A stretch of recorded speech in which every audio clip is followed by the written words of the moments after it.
rationalization and modernization and automation will be done. Advisor to Prime Minister on Finance, Dr. Abdul Hafiz Sheikh has expressed gratitude to the Emir of Qatar, Sheikh Tamim bin Hamad Al Thani, for announcing $3 billion in deposit and direct investment for Pakistan. In a tweet, he said Qatar's affirmation will further develop relations between the two countries.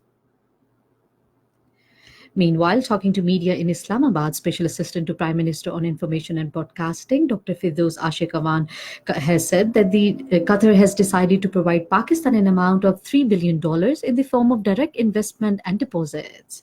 The Special Assistant said that this will open a new vistas of development in the country. Dr. Firdaus Ashiqawan said this amount will help Pakistan overcoming its economic challenges as well. She said that the Prime Minister has attracted the international community through the mutual engagement and understanding. The Special Assistant said, declaring the Pakistan Family Station by the United Nations is this testimony to the fact that our country is safe in terms of tourism and religion.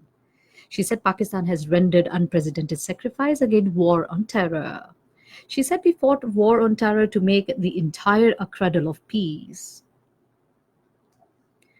Special Assistant to Prime Minister on Information and Broadcasting, Dr. Firdaus Ashiqawan, says the government is going to launch a new media advertising policy to make it more compatible with the modern requirements. Speaking at a meeting of a Council of Pakistan Newspapers editor in Islamabad today, she said all stakeholders will be consulted for the preparation of the policy. The Special Assistant said changes will be introduced in the role of advertising agencies. Speaker National Assembly says Pakistan attaches immense importance to its relations with the Czech Republic and desires their further consolidation through people-to-people and parliamentary contacts. He was talking to a 5-member Czech parliamentary delegation led by the member of Chamber of Deputies of the Parliament of the Czech Republic, Daniel Paulus, in Islamabad today. The speaker said that the Czech investors must seize the investment opportunities in energy, infrastructure, manufacturing and agriculture sector in Pakistan for mutual benefit for both the countries. Daniel Paulus was optimistic that the Pakistan government's endeavors would help improve the socio-economic condition in the country and extended his country's all-out support in this regard. He also expressed his deep appreciation and acknowledgement for the Pakistan's contribution in its peace initiative. This is Radio Pakistan giving you the news. In occupied Kashmir, several people were injured when Indian troops used brute forces against the peaceful protesters in Pulwama town today. According to Kashmir Media Service, people took to the streets in different areas of Pulwama town today and staged forceful demonstration against the killing of 4 youth by the Indian troops. Indian troops fired the pellet and tear gas shells to disperse the protesters in Pulwama town. Complete shutdown was observed in Pulwama and Shopian districts against the killing of the youth. All the shops, business establishments, and educational institutions remained closed while traffic was off the road. On the other hand, the Hurriyat Forum led by Mir Waiz Umar Farooq in a statement in Srinagar said that the Hurriyat leadership has always been in favor of talks to settle the Kashmir dispute. Meanwhile, a constable of the Indian Police Intelligence Wing committed suicide by shooting himself with a service rifle at Shujwan, a training center in Jammu. This incident raised the number of such deaths amongst the Indian police personnel and troops to 434 in occupied Kashmir since January 2007 till date. Indian troops launched the cordon and search operation in different areas of Pulwama, Baramulla and Kapwara district today. In India, a Muslim youth who were mercilessly beaten by the mobs succumbed to injuries in Jharkhand today. According to the reports, he was subjected to torture in a full public view while being forced to chant Jai Shri Ram and Jai Hanuman in Kharswag district. U.S. Secretary of State Mike Pompeo has held a meeting with the King Salman bin Abdul Aziz of Saudi Arabia and discussed with him the soaring tensions with Iran.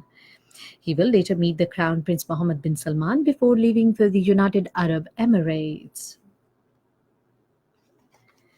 Meanwhile, the U.S. President Donald Trump has said that he is not seeking a war with Tehran after a senior Iranian military commander warned any conflict in the Gulf region could spread uncontrollably.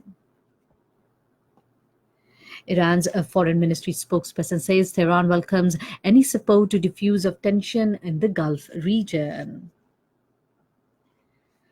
China says Beijing and Washington should make compromises in a trade talks ahead of a meeting between presidents of the two countries during G20 summit in Japan. Chinese Vice Commerce Minister Wang Shouwen said talks between the two countries' trade teams are underway. He said China's principles are clear, which are based on mutual respect, equality, and mutual benefits, and meeting each other halfway. In Turkey, a ruling AK party has lost control of Istanbul after a rerun of the city mayoral election. In a tweet, President Recep Tayyip Erdogan congratulated the winning candidate of Republican People's Party, Akram Imamoglu. Russian President Vladimir Putin says his country is open to dialogue when the United States is ready to reach an agreement on the outstanding issues between the two countries.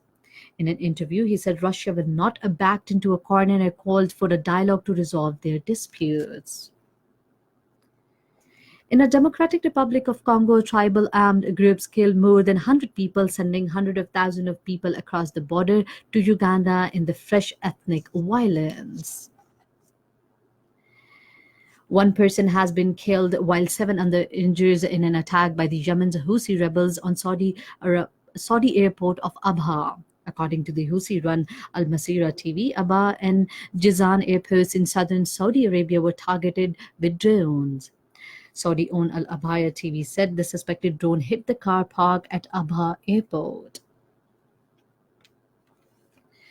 In the ICC World Cup match, Bangladesh were 232 for 5 in 47 overs against the Afghanistan at Southampton a short while ago. Earlier, Afghanistan won the toss and elected to field. FM 101 channel of the Radio Pakistan is broadcasting live updates on the match. Before we end the bulletin, here once again the headlines. Prime Minister has approved a constitution of steering committee on simplifying the regulatory framework to facilitate the business community. Advisor to Prime Minister on Finance says Qatar has announced to provide Pakistan $3 billion in the form of direct investment and deposits.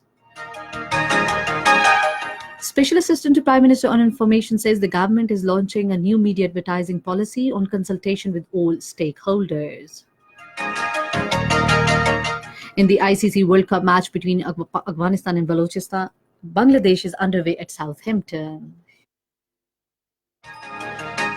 And that is the end of the news. For more news and analysis, log on to our website radio.gov.pk and also watch live video streaming on our Facebook page, facebook.com/Radio Pakistan News Official.